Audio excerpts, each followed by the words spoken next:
After diving deep into the story and lore of the game Blueprints, I found myself curious about some of the classic narrative-driven puzzle games I had missed. One of the biggest ones on that list was Return of the Obra Dinn, a game developed by Lucas Pope that made quite the impression when it came out in 2018.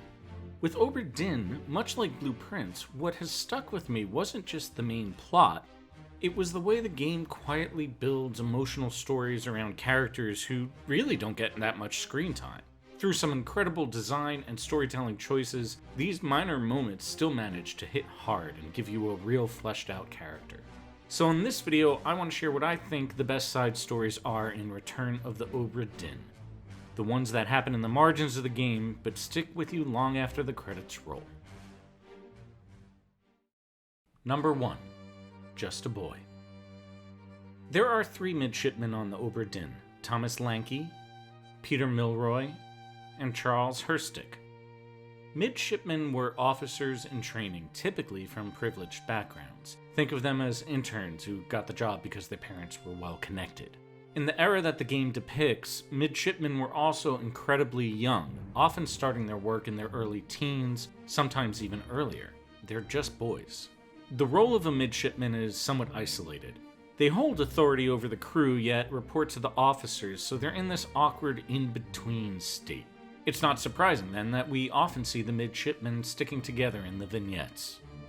Of the 3, we see the most of Thomas and Peter, whose stories intertwine with the Kraken attack and the attempted mutiny. Thomas's last words give a sense of the deep bond between the midshipmen.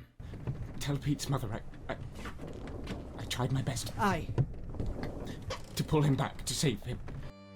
Charles, however, only appears in 4 vignettes, but even so, he's got a powerful story. When we first meet him, the 3 boys are helping the butcher, O'Farrell, slaughter a cow on the orlop deck. Thomas stuns the cow with a blow to the head, and the butcher slits its throat. At the sight of the blood, Charles gets sick and vomits.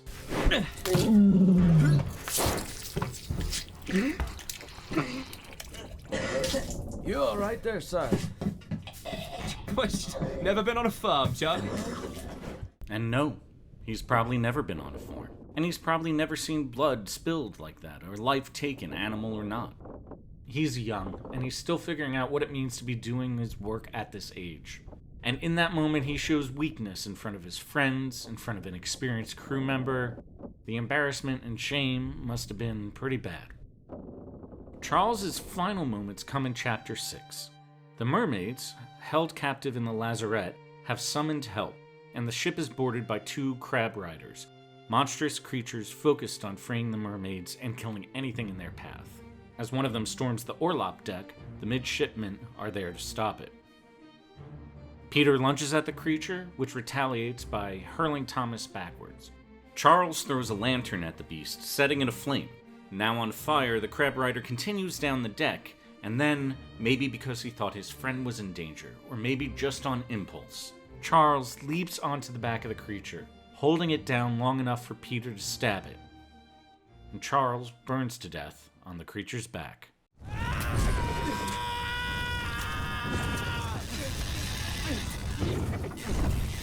Afterward, Peter douses the remains of his friend with water while Thomas collapses, injured and broken by Charles's death. In his last moments, this boy that vomited at the sight of cow's blood showed his true nature, someone willing to sacrifice everything for the safety of his friends. Number 2. Bad timing. Poor Lars.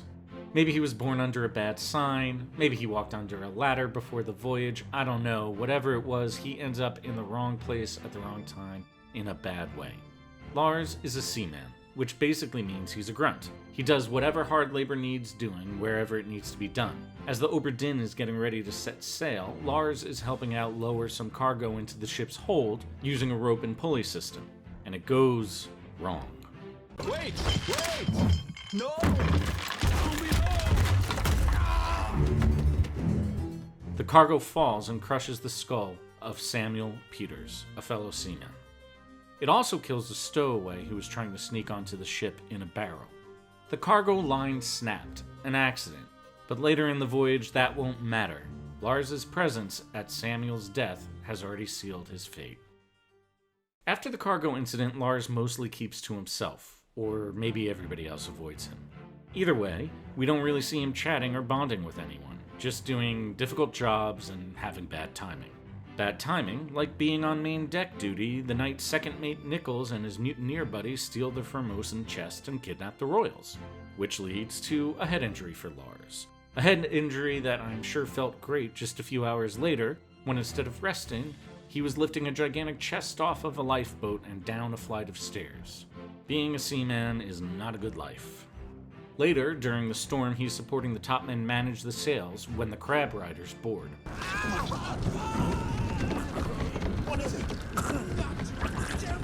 Frightened, Lars runs down the stairs to the gun deck and just barely manages to dodge out of the way of one of the monsters. Good timing, for once. And it looks like that timing's continuing. Soon after that, Lars spies a few crew members getting ready to escape the ship in a lifeboat and decides, yeah, I like that idea. He goes to board the lifeboat, but suddenly Nathan Peters is standing in front of him. Nathan is the brother of Samuel Peters, the seaman who was crushed by the falling cargo. And Nathan has been holding a grudge against Lars for his brother's death for the entire voyage. Let me on. Over my dead body, you bloody Dane. Huh? How's that? There's no cause for trouble, boys. Get in the boat. Thought I'd forget. You killed my brother. What? That was an accident. The robes. It wasn't his fault. I saw the whole thing. Lies. I shouldn't have waited so No, long. don't! Nathan bashes Lars over the head and kills him on the spot. He and the other crewmates escape on the lifeboat. But maybe Lars' trouble with timing rubbed off on Nathan. Soon after embarking, the Kraken attacks and the lifeboat is thrown into the air. All of the men on board drown. Number 3. Is that all? An internet favorite, and for good reason. The story of Winston Smith and his mate is like a tiny American revenge movie on a British ship. Winston is the carpenter of the Obra Dinn. Both he and his carpenter's mate, Marcus Gibbs, are the only Americans on board. We see Winston and Marcus in a few vignettes, and really, they just seem like pretty decent people. When the mermaids are brought on board, Winston is pulled out of the carpenter's workshop by some noise, and he witnesses the death of William Wasim. He and his mate Marcus bring a stretcher for Wasim's body. When the crab riders invade, he and Marcus are also in the workshop. They run out when they hear the noise. Marcus spots the crab rider and shouts an honest-to-God action movie line, "Hey, cats!" and throws his carpenter's axe at the monster. It does nothing. The crab rider launches a volley of spikes, and Marcus is killed instantly, pinned to the wall. Winston is wounded but pulled to safety by Nathan. Yes, that Nathan. But Winston doesn't stop to recover. Enraged by his friend's death, he charges after the monster down to the orlop deck, arriving just in time to see the midshipman take it down. Still not finished, Winston turns to the bosun and asks for his gun. Meanwhile, the second crab rider is tearing its way down to the orlop deck on the other end of the ship. Winston runs to confront it. The man and the monster crash down into the cargo hold. Winston is speared, but he fights back.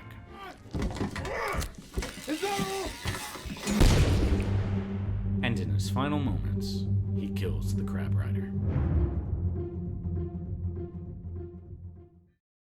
Number 4. A man of duty. Second mate Edward Nichols is an asshole. He's basically the reason all this stuff is happening. He's the one who decides to steal the Formosan's cargo. He kills the Italian passenger and frames the Formosan guard, Hawk Seng, for that murder, which results in Hawk Seng's execution. He steals the chest, kidnaps the royals, and while escaping in the middle of the night, kills a fellow crew member. On the water, when they're attacked by the mermaids, despite being the only one with a gun, he cowers in the lifeboat while everyone around him dies.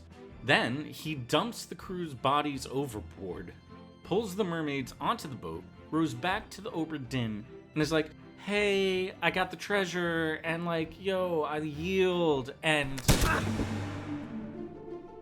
there is Chiu Tan, the surviving Formosan guard. I love Chio-tan. He's only in 4 vignettes, but we know exactly what his journey is. We know this man who was tasked with the safety of his countrymates had to watch them executed, kidnapped, murdered, and was unable to do anything about it. But when he gets his chance, he doesn't hesitate a second. He shoots Nichols right away.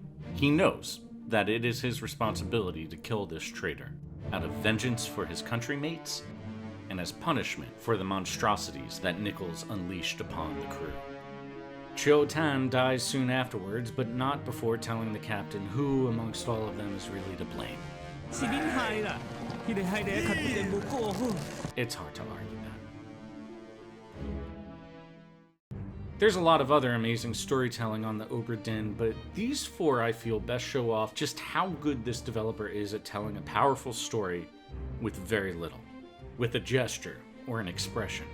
Let me know in the comments what you think I've missed. I'd love to hear your picks.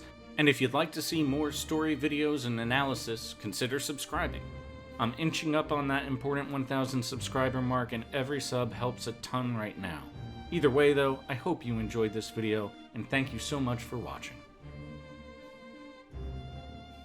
Oh, there's also the monkey, who's the only one smart enough to hide through the whole thing. Not that it helps.